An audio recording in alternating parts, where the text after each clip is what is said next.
بسم الله الرحمن الرحیم. السلام علیکم.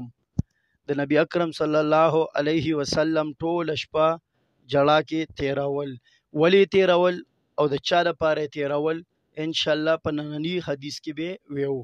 نبی اکرم صلی الله علیه وسلم یو ځلی ټول شپه جړل او تر سحر یې په مانځه کې دا آیات او فرمایلو: ان تعذبهم فانهم عبادک وان تغفر لهم فانك انت العزيز الحكيم.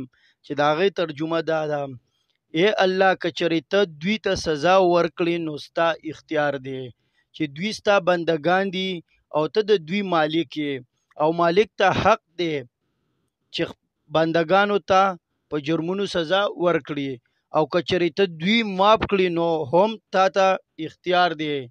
ته زبردست قدرت خاوند یې، په ماپی هم قدرت لري او په حکمت خاوند یې، نو ماپی به دې هم د حکمت مواقف وي. د امام اعظم ابو حنیفه رحمت الله علیه متعلق نقل کړی شوی دا چې هغه یو ځلې ټوله شپه ومتاز اليوم ایها المجرمون ولسته او جلل یې. د آیات شریفه مطلب دا دی چې د قیامت په ورځ به مجرمانو ته حکم وشي چې په دنیا کې ټول ګډوډ اوسېدی، خو نن مجرمان ټول جدا شي او غیر مجرمان جدا.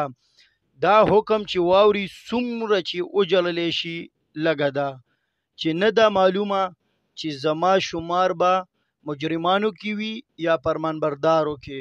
الله دې مونږ له په دې باندې عمل توفیق راکړي، او څومره چې کولی شي شیر یې کوي، او که په چینل نوي وي او سبسکرایب کړی هم نه نو د خدای لپاره چینل سبسکرایب کړئ. جزاک الله.